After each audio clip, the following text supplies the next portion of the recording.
Você sabia que a Nintendo lançou um acessório tão fracassado que só vendeu 15 mil unidades no mundo inteiro e mesmo assim recebeu um jogo do Mario? Hoje a gente vai descobrir o primeiro e último jogo de 5 periféricos que prometeram revolucionar os videogames e alguns falharam miseravelmente. Então fala rapaziada, aqui é o Tony, sejam muito bem-vindos a mais um vídeo do canal Get Start Games Brasil. Esse aqui é um vídeo especial. Nas últimas semanas a gente viajou no tempo descobrindo o primeiro e último jogo de cada geração do PlayStation, do Xbox, da Nintendo e da Sega. Mas hoje a gente vai por um caminho diferente. Em vez de consoles, vamos falar dos periféricos. Aqueles acessórios que prometeram ser o futuro dos games e acabaram praticamente esquecidos numa gaveta. São 5 periféricos e muitas histórias que pouca gente conhece. E eu garanto, pelo menos um desses vai te surpreender. E se puder, já detona o dedo nesse like e se inscreve se não for inscrito para não perder nenhum conteúdo novo, beleza? Então bora falar dos periféricos. Famicom Disk System. A gente começa lá no Japão em 1986. O Famicom já era um fenômeno, mas a Nintendo queria mais. Os cartuchos eram caros de produzir, tinham pouca memória e não salvavam progresso. A solução? O Famicom Disk System, um acessório que usava disquetes especiais mais baratos e com capacidade de salvar dados. E o primeiro jogo?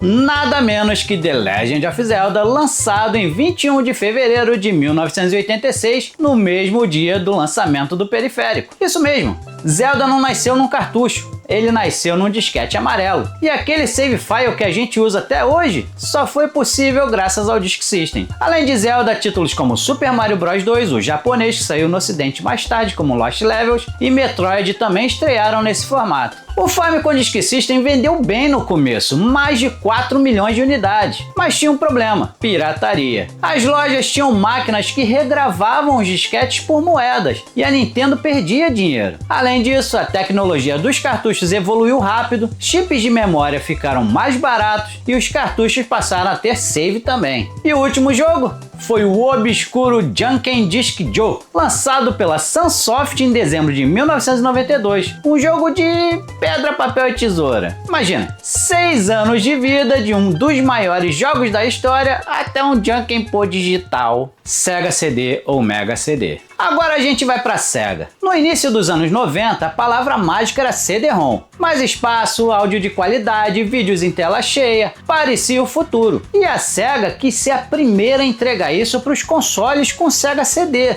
lançado no Japão em dezembro de 1991. O primeiro jogo no Japão foi o Heavy Nova, um jogo de mecha que não impressionou ninguém. E foi lançado junto com Soulfice. Nos Estados Unidos, o console veio com Silver Shark junto com o aparelho. Silver Shark é um jogo de FMV, Full Motion Video, onde você basicamente assistia a um filme e apertava botões na hora certa. E esse foi o grande problema do Sega CD. A maioria dos jogos eram FMV. Empresas enchiam os CDs com vídeos de baixa qualidade em vez de fazer jogos de verdade. Mas calma, teve coisa boa sim. Sonic CD é considerado um dos melhores Sonic de todos os tempos. Snatcher, do Hideo Kojima, é uma obra-prima cyberpunk e Lunar The Silver Star mostrou que RPGs com dublagem e cutscenes animadas eram possíveis. Mas o periférico custava $299, quase o preço de um console novo. Isso somado à avalanche de jogos ruins de FMV, matou a reputação. O último jogo no ocidente foi Shadowrun, lançado em 1996 no Brasil como um dos últimos suspiros do Sega CD. Um RPG cyberpunk que, ironicamente, era bem melhor do que a maioria dos FMVs que definiram o acessório. Mas e aí? Tá curtindo a viagem?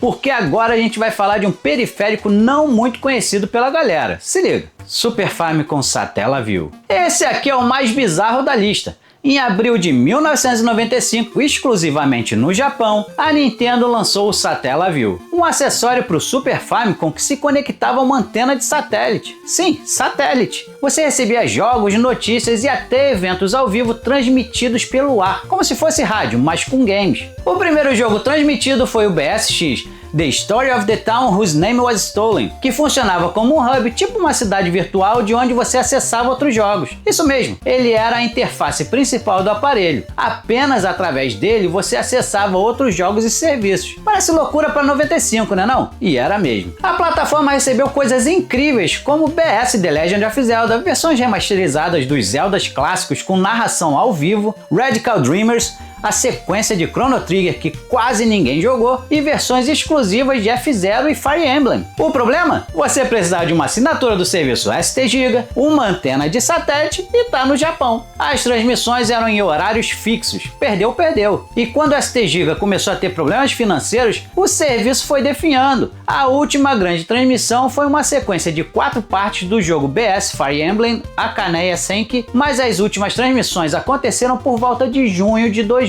e a maioria desse conteúdo simplesmente desapareceu. Como era transmitido por satélite e muita gente não gravava, dezenas de jogos estão perdidos para sempre. É um dos maiores buracos negros da história dos videogames. Sega 32X. Se o Sega CD foi, por assim dizer, um tropeço, o 32X foi a Sega caindo de cara no chão. Lançado em novembro de 1994, esse cogumelo que você encaixava em cima do Mega Drive prometia gráficos de 32 bits sem precisar comprar um console novo. O primeiro jogo de destaque no lançamento? Doom, o FPS que estava bombando nos PCs naquela época. A versão do 32X era bem razoável. Também vieram Star Wars Arcade e Virtua Racing Deluxe no lançamento. Jogos que mostravam potencial, mas nada que justificasse o investimento. E por que o 32X fracassou tão feio? Timing. A Sega já estava desenvolvendo o Saturn, que seria lançado poucos meses depois. Então os consumidores tinham na frente deles Mega Drive, Sega CD, 32X e Saturn. 4 produtos Sega competindo entre si. Era confuso, era caro e era desnecessário. A maioria dos jogos do 32X eram versões inferiores de jogos que já existiam em outras plataformas. A biblioteca inteira tem apenas por volta de 40 jogos, e a maioria é esquecível.